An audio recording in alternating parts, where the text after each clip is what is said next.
నమస్తే, welcome to news 21 TV news. నేను తరంగిణి. ముందుగా బులెటిన్లో హెడ్లైన్స్ చూద్దాం.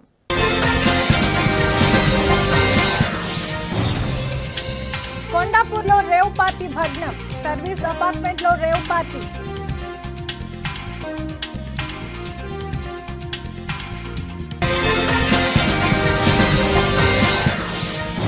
సృష్టి ఫెర్టిలిటీ సెంటర్ ఆగడాలు.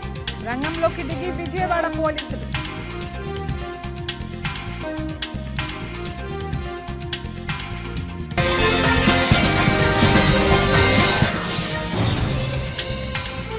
ఫోన్ ట్యాపింగ్ కేసులో సిట్ విచారణకు హాజరు కాలేదు.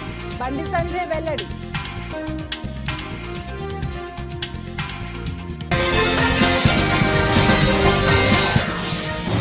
హైదరాబాద్ లో స్పెర్మ్ క్లినిక్ పై పోలీసుల దాడులు. 7గురిని అదుపులోకి తీసుకున్న పోలీసులు.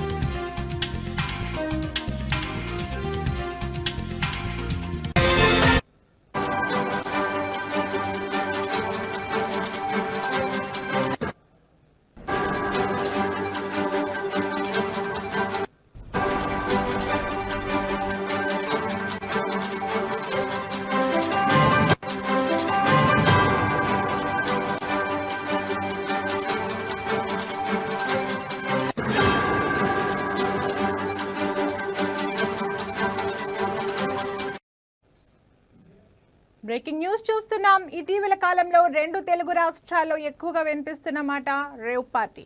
ఆ మధ్య బెంగళూరులో ఈ మధ్య సింగర్ సావిత్రి రేవ్ పార్టీలు వార్తలో నిలిచాయి. రేవ్ పార్టీలో 100 మందికి పైగా సెలబ్రిటీలు, బడాబాబుల పిల్లలు, రాజకీయ నేతల కుమారులు పట్టుబడుతున్నారు. పోలీసులు ఎన్ని చర్యలు తీసుకున్నా రేవ్ పార్టీలు మాత్రం ఆగడం లేదు. తాజాగా హైదరాబాద్ నగరంలో మరో రేవ్ పార్టీ వెలుగు చూస్తుంది. కొండాపూర్లో ఏకంగా ఓ సర్వీస్ అపార్ట్మెంట్లో రేవ్ పార్టీ జరిగింది. పోలీసుల దాడిలో 2 కేజీల గంజాయి సహా మరిన్ని మత్తు పదార్థాలు సీజ్ అయ్యాయి. ఈ రేవ్ పార్టీలో 9 మందిని అరెస్ట్ చేశారు.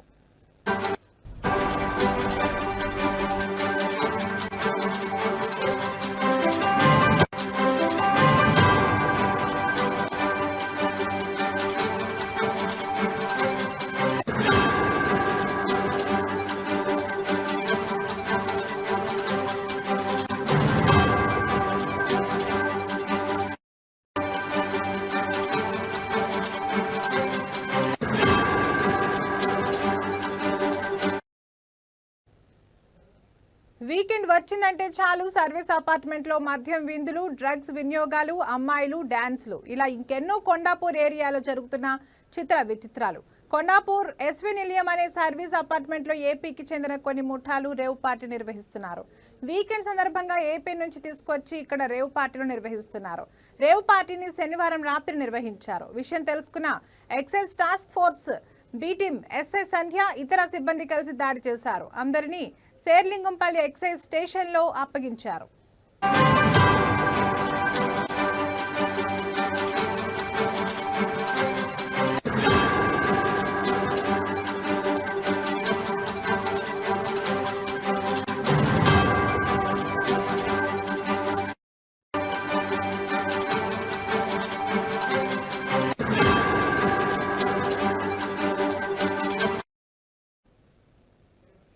విజయవాడకు చెందిన నాయుడు అలియాస్ వాసు, శివం రాయుడు అనే కొంతమంది గుట్టు చప్పుడు కాకుండా మారు పేర్లతో రేవ్ పార్టీలు నిర్వహిస్తున్నారు. నకిలీ బ్యాంక్ అకౌంట్, నకిలీ ఆధార్ కార్డులతో మనుషులను తీసుకొచ్చి 2 రోజుల పాటు ఎంజాయ్ చేయించి తీసుకువెళ్తుంటారు. ఈ ముఠాను ఎక్సైజ్ టాస్క్ ఫోర్స్ పోలీసులు పక్కా సమాచారంతో పట్టుకున్నారు. రేవ్ పార్టీలో 2.080 కేజీల గంజాయి, 50 ఓజీ కుష్ గంజాయి, 11.57 గ్రాముల మ్యాజిక్ మష్రూమ్, 1.91 గ్రాముల చెరస్ డ్రగ్స్ స్వాధీనం చేసుకున్నారు. 4 కార్లు, 11 సెల్ ఫోన్లను సీజ్ చేసి 9 మందిని అరెస్ట్ చేశారు.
మరో బ్రేకింగ్ న్యూస్ చూస్తున్నాం. తెలంగాణలో సంచలనంగా మారిన సృష్టి ఫెర్టిలిటీ సెంటర్ కు సంబంధించిన సంచలన విషయాలు వెలుగులోకి వస్తున్నాయి.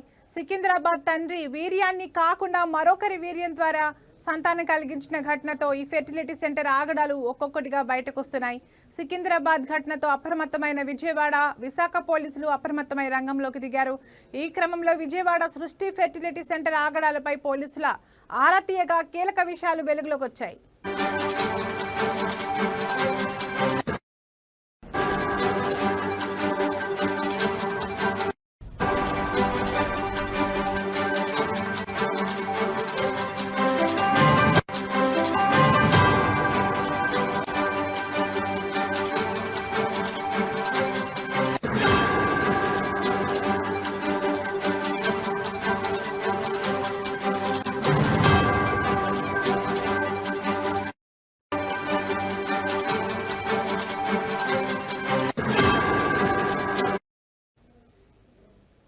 ఇటీవల 9 రోజుల పాటు ఆసుపత్రిలో డాక్టర్ నమ్రత హోమాలు నిర్వహించింది.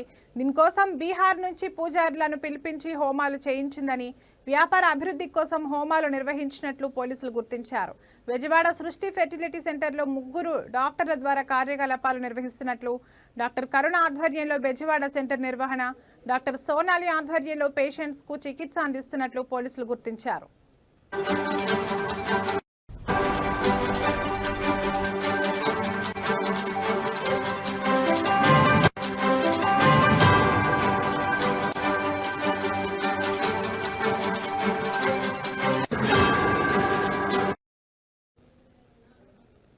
అలాగే విశాఖపట్నంలో సృష్టి ఫెర్టిలిటీ సెంటర్లో అధికారుల తనిఖీలు నిర్వహించారు.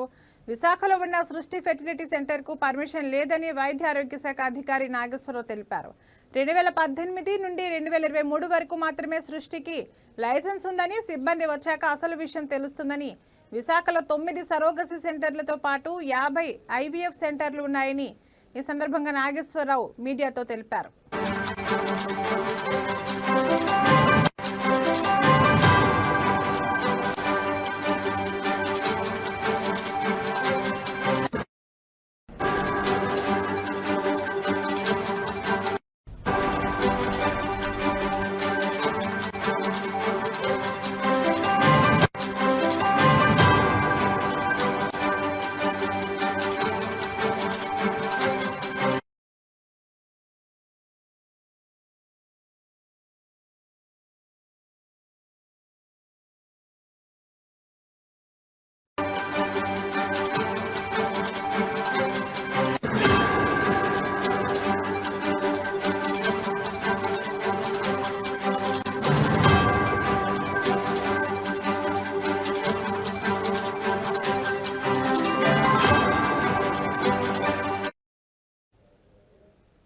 బ్రేకింగ్ న్యూస్ చూస్తున్నాం.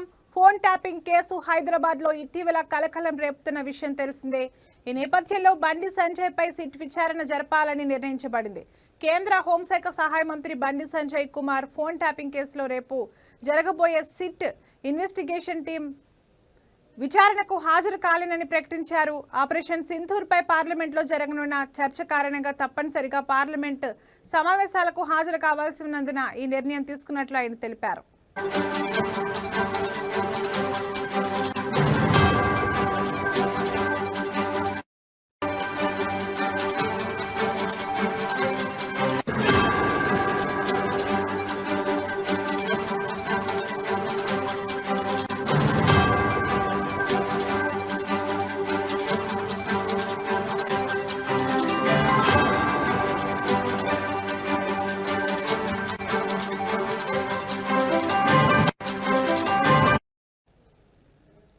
బండి సంజయ్ ఒక ప్రకటనలో రేపు సిట్ విచారణకు హాజరు కాలేను, ఆపరేషన్ సింధూర్ పై పార్లమెంట్లో చర్చ జరుగుతున్న కారణంగా ఇది సాధ్యం కాదు, అయినప్పటికీ త్వరలోనే సిట్ విచారణకు హాజరయ్యే తేదీని తెలియజేస్తాను అని పేర్కొన్నారు.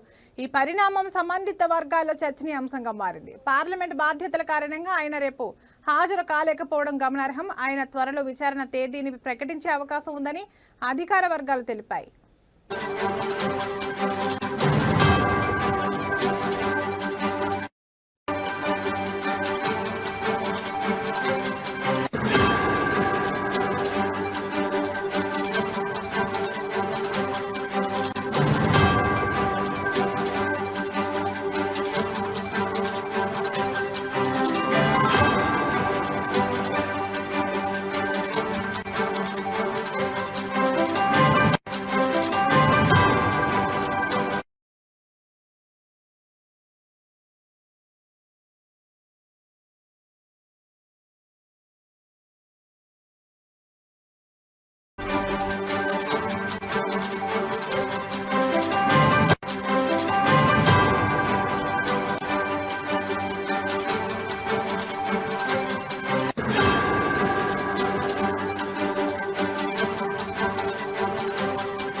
బులెటిన్లో మరో బ్రేకింగ్ న్యూస్ చూస్తున్నాం. సికింద్రాబాద్ లోని ఓ టెస్ట్ ట్యూబ్ బేబీ సెంటర్ లో తండ్రి వీర్యాన్ని కాకుండా మరొకరి వీర్యం ద్వారా సంతానం కలిగించిన ఘటన రాష్ట్రంలో సంచలనంగా మారింది.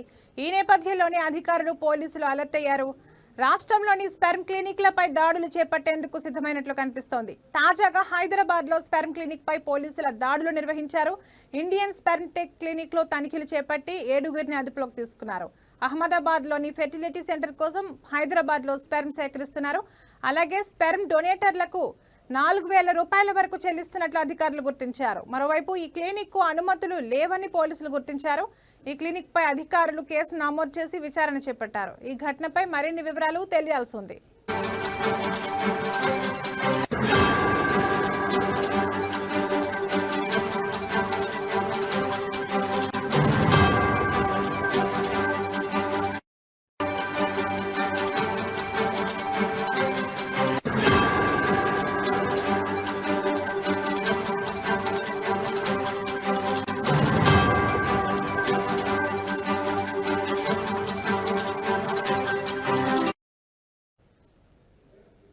కాగా గతంలో తన భర్త వీర్య కణాలతో సంతానం కలిగించాలని ఓ మహిళ టెస్ట్ ట్యూబ్ బేబీ సెంటర్ను ఆశ్రయించారు. అయితే వేరే వారి వీర్య కణాలతో వైద్యులు సంతానం కలిగించారు.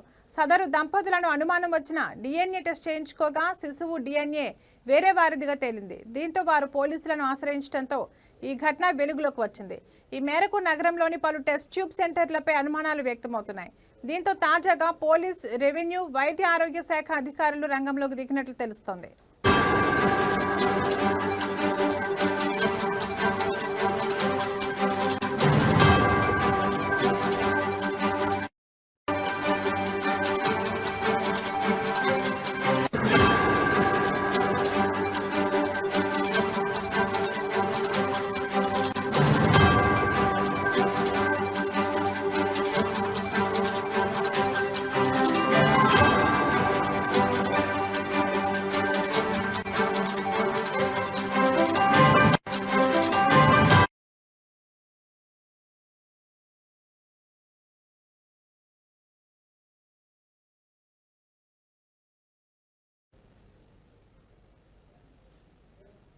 సిగాచి పరిశ్రమ ఆస్తులు జప్తు చేసి బాధిత కార్మిక కుటుంబాలకు న్యాయం చేయాలని, ఒకే విడతలో ₹1 కోటి నష్టపరిహారం కార్మిక కుటుంబాలకు చెల్లించాలని, పరిశ్రమల ప్రమాదాలు అరికట్టాలని సిఐటియు జిల్లా ఉపాధ్యక్షులు అతిమేలు మాణిక్, పి పాండురంగారెడ్డిలు ప్రభుత్వాన్ని డిమాండ్ చేశారు. రామచంద్రాపురంలోని deputy inspector of factories office ముందు సిఐటియు ఆధ్వర్యంలో ధర్నా నిర్వహించారు. ఈ సందర్భంగా వారు మాట్లాడుతూ కార్మికుల ప్రాణాలంటే కేంద్ర రాష్ట్ర ప్రభుత్వాలకు, యాజమాన్యాలకు లెక్క లేకుండా పోయిందని ఆవేదన వ్యక్తం చేశారు. పాసమైలారం పారిశ్రామిక ప్రాంతంలోని సిగాచి పరిశ్రమ ఘోర ప్రమాదం జరిగి 25 రోజులు దాటినా బాధిత కుటుంబాలను గురించి పట్టించుకునే నాథుడు లేడని అన్నారు. భద్రతా అధికారులపై చర్యలు తీసుకోవాలి. పనిలో భద్రతా ప్రమాణాలు పాటించని భద్రతా అధికారులపై వెంటనే చర్యలు తీసుకోవాలి. యాజమాన్యాలపై కఠిన చర్యలు తీసుకోవాలి. పనిలో తనిఖీలు వెంటనే నిర్వహించాలి. పనిలో తనిఖీలు వెంటనే నిర్వహించాలి. రక్షణ కల్పించాలి. యువజన సంఘాల సమితి రాష్ట్ర అధ్యక్షులు కోన వేణుగోపాలకృష్ణ, జిల్లా కలెక్టర్ పి ప్రవీణ్య, జిల్లా ఎస్పీ పారితోష్ పంకజ్లు కొనియాడారు. పాకిస్తాన్తో యుద్ధం ఎప్పుడు జరిగినా భారత సైనికులు వీరోచితంగా తమ ప్రాణాలను సైతం లెక్క చేయకుండా మన దేశానికి విజయాన్ని అందించారని తెలిపారు. సైనికులంతా భారతమాత ముద్దుబిడ్డలుగా ఈ దేశానికి గర్వకారణమని, పహల్గాం ఉగ్రదాడి తర్వాత పాకిస్తాన్కి, ప్రపంచానికి భారతదేశ సైనిక సత్తా తెలుస్తుందని అన్నారు. భారతీయులంతా సుఖంగా, సంతోషంగా ఉండటానికి సరిహద్దుల్లో గస్తీ కాస్తున్న ప్రతి పౌరుడికి సంతాపం వ్యక్తం చేస్తూ వారి వీరోచిత పోరాటానికి శిరస్సు వంచి నమస్కరిస్తున్నా అని ప్రసంగంలో కోన వేణుగోపాలకృష్ణ తెలిపారు. అంటే ఒక వెలుగునిచ్చేటువంటి దేశంలో పుట్టి ఈ రోజు మనం చూస్తున్నాం. పాకిస్తాన్ 1940లో యుద్ధంలో పాల్గొన్నది, 1968 యుద్ధంలో పాల్గొన్నది, 1972 పాల్గొన్నది, 1999 పాల్గొన్నది, మొన్న కూడా పాల్గొనేటువంటి పరిస్థితి. ఎన్నిసార్లు పాల్గొన్నా, ఎన్ని చేసినా కానీ మా దేశం మటుకు భారతదేశం ఉన్నటువంటి సైనికులు 15,53,300 మంది సైనికులు, వాళ్ళందరూ కూడా మనకు ఒక్క తల్లి ఉంటే ఆ సైనికులకు ఇద్దరు తల్లు, ఒకలేమో జన్మనిచ్చిన తల్లి, ఇంకోలేమో భారత మాత అనేటువంటి విషయాలు చెప్పినటువంటి గొప్ప చరిత్ర నా ప్రాణాలు కూడా భారత మాత పాదాల దగ్గర పెట్టినటువంటి నిజంగా చెప్తున్న సైనికులు, నేనైతే దేవుళ్ళని చూడాలి కానీ దేవుళ్ళ యొక్క ప్రతిరూపాలు మన సైనికులు, వాళ్ళని గౌరవిస్తాం, వాళ్ళని పూజిస్తాం అనేటువంటి కార్యక్రమం విషయాన్ని కూడా మరొకసారి మీకు మన హృదయపూర్వకంగా తెలియజేస్తున్నాం.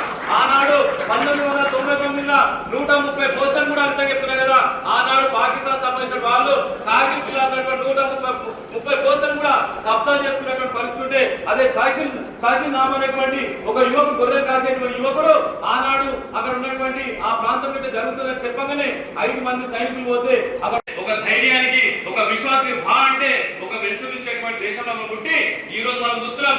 పాకిస్తాన్ 1947లో యుద్ధంలో పాల్గొన్నది, 1968 యుద్ధంలో పాల్గొన్నది, 1972 పాల్గొన్నది, 1999 పాల్గొన్నది, మొన్న కూడా పాల్గొన్నటువంటి పరిస్థితి. ఎన్ని సార్లు పాల్గొన్నా, ఎన్ని చేసినా కానీ మా దేశం మటుకు భారతదేశం ఉన్నటువంటి సైనికులు 15,53,300 మంది సైనికులు, వాళ్ళందరూ కూడా మనకు ఒక్క తల్లి ఉంటే ఆ సైనికులకు ఇద్దరు తల్లు, ఒకలేమో జన్మనిచ్చిన తల్లి, ఇంకోలేమో భారత మాత అనేటువంటి విషయాన్ని కూడా చెప్పినటువంటి గొప్ప చరిత్రటువంటి దేశం మన భారతదేశం. భారత మాతకు అప్పచెప్పి నా ప్రాణాలు కూడా భారత మాత. మెదక్ జిల్లా కొల్చార మండలంలో రైతు వేదికలో జరిగిన రేషన్ కార్డుల పంపిణీలో ఎమ్మెల్యే సునీత లక్ష్మారెడ్డి హాజరు కావడంపై విమర్శలు చేసిన నర్సాపూర్ కాంగ్రెస్ పార్టీ ఇన్ఛార్జ్ ఆవుల రాజిరెడ్డిపై బీఆర్ఎస్ నాయకులు ఆగ్రహం వ్యక్తం చేశారు. అనంతరం బీఆర్ఎస్ పార్టీ నాయకులు, యువత అధ్యక్షులు సంతోష్ రావు మాట్లాడుతూ 10 సంవత్సరాలు పరిపాలించిన తెలంగాణలో రైతులకు కావలసిన రైతు వేదికలను తీసుకొచ్చిందని అన్నారు. తెలంగాణ ప్రభుత్వం అని కేసీఆర్ కట్టించిన రైతు వేదికలో మీరు రేషన్ కార్డుల పంపిణీ పెట్టుకుని మీకేమీ అర్హత లేకుండా రేషన్ కార్డుల కార్యక్రమాలకు వచ్చి ఊర్లలోకి వచ్చి కొబ్బరికాయలు కొడుతున్నారని హెచ్చరించారు. మాట్లాడిన మాటలను తక్షణమే వెనక్కి తీసుకోవాలని కొల్చారం మండలం టీఆర్ఎస్ పార్టీ తరపున హెచ్చరిస్తున్నామని, ఖండిస్తున్నామని తెలిపారు. ఆధ్వర్యంలో రేషన్ కార్డుల పంపిణీ కార్యక్రమానికి గౌరవ కలెక్టర్ గారు అండ్ స్థానిక ఎమ్మెల్యే గారికి ఏదైతే ప్రోటోకాల్ ఉందో ఆ ప్రోటోకాల్ ప్రకారమే అన్ని మండలాలు తిరిగి పంపిణీ కార్యక్రమం చెప్పడం జరిగింది. మరి ఈ కార్యక్రమంలో మరి కాంగ్రెస్ నాయకులు కావచ్చు, కాంగ్రెస్ పార్టీ నర్సాపూర్ ఇన్ఛార్జి ఆవుల రాజిరెడ్డి గారు మరి విమర్శలు చేయడము, రైతు వేదికల దగ్గరికి ఈ బీఆర్ఎస్ నాయకులు ఎందుకు వచ్చిర్రు, ఏం ముఖం పెట్టుకొని వచ్చిర్రు అని అడగడము మరి చాలా విడ్డూరంగా ఉంది. ఎందుకంటే గతంలో 10 సంవత్సరాలు పాలించిన ప్రభుత్వం కేసీఆర్ ప్రభుత్వం మరి అవిట్లను తీసుకొచ్చింది, అవిట్లకు పునాది వేసింది. రైతు వేదికలను ఈరోజు ఆలోచన చేసి రైతు వేదికలల్లా మీటింగులు జరుపుకోవచ్చు, రకరకాల సమస్యలు ఉంటాయి, అన్ని రకాలుగా రైతులకు ఉపయోగపడతాయి. ఇవి ఇప్పటివరకున్న బులెటిన్ అప్డేట్స్. మరో బులెటిన్లో మళ్ళీ కలుద్దాం. నమస్తే.